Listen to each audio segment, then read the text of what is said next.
আসসালামু আলাইকুম। আমি রমনা রান্নাবিলাস থেকে সবাইকে স্বাগতম। নতুন একটি রেসিপি নিয়ে আপনাদের সামনে আবারও হাজির হলাম। কচু শাক। কচু শাক কীভাবে শাক রান্না করতে হয় সেটাই আপনাদেরকে দেখাবো। চলুন রান্নায় চলে যাই। বিসমিল্লাহ। একটি কড়াইতে পানি দিয়ে সামান্য লবণ দিয়ে হালকা হলুদ দিয়ে জাল করতে হবে।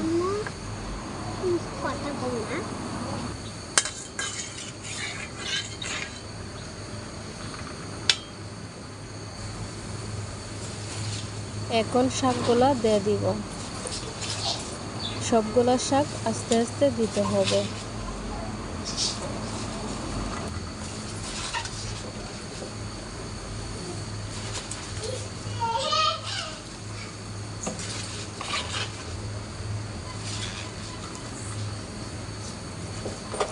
কচু শাক যখন রান্না করবেন তখন ঢাকনা দিয়ে ডেকে রান্না করবেন না, তাহলে লাল একটি হয়ে যাবে। ঢাকনা ছাড়া রান্না করলে কালারটি সবুজ থেকে যায়।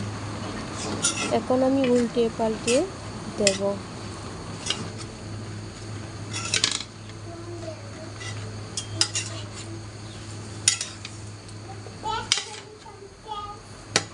সবসময় উল্টিয়ে পাল্টিয়ে দিতে হবে। এখন দেওয়া দেব একটি পেঁয়াজ কাটা, সামান্য কিছু কাঁচামরিচ, তারপর আবারও উল্টিয়ে পাল্টে দিতে হবে।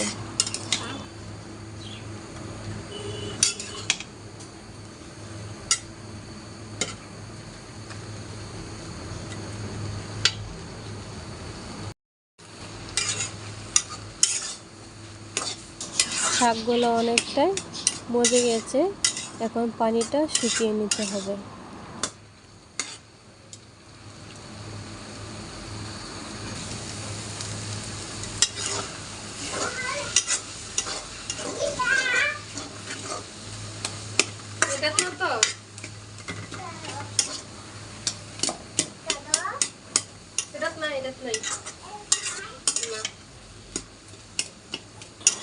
শাক রান্না করলে এক জায়গায় দাঁড়িয়ে থাকে, বারবারই উল্টে পাল্টে দিতে হবে।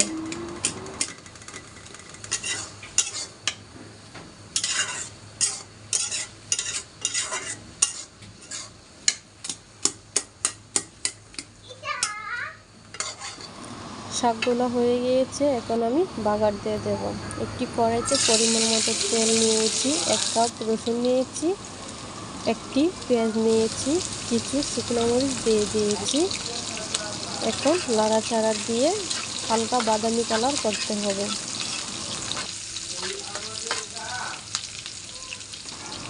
এখন দিয়ে দিব কিছু কালো জিরা। এটা আপনারা দিতেও পারেন, নাও দিতে পারেন। এখানে আমি আর কোনো মশলা ব্যবহার করব না।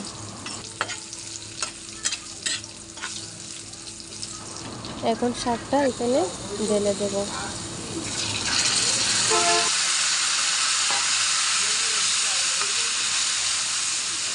আবারও নাড়াচাড়া দিয়ে বাড়তি পানিটা শুকিয়ে নেব। এখানে আমি কোনো লেবু বা তেঁতুল কিছু ব্যবহার করিনি, আপনারা চাইলে ব্যবহার করতে পারেন।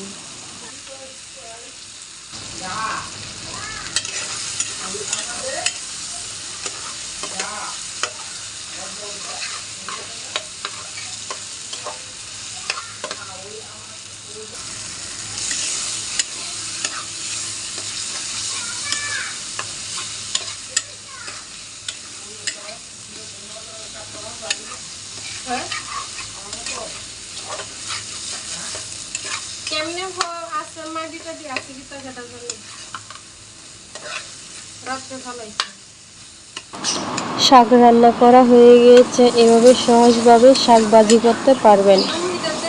অনেক সুস্বাদু, অনেক মজাদার একটি কচু শাকের রেসিপি। যদি ভিডিওটি আপনাদের ভালো লাগে তাহলে একটি লাইক, একটি কমেন্ট করতে বলবেন না। সবসময় আমার পাশে থাকার চেষ্টা করবেন। একটি বাটিতে তুলে দেখাচ্ছি কচু শাকটি কতটুকু সুন্দর হয়েছে। সবাইকে আল্লাহ হাফেজ।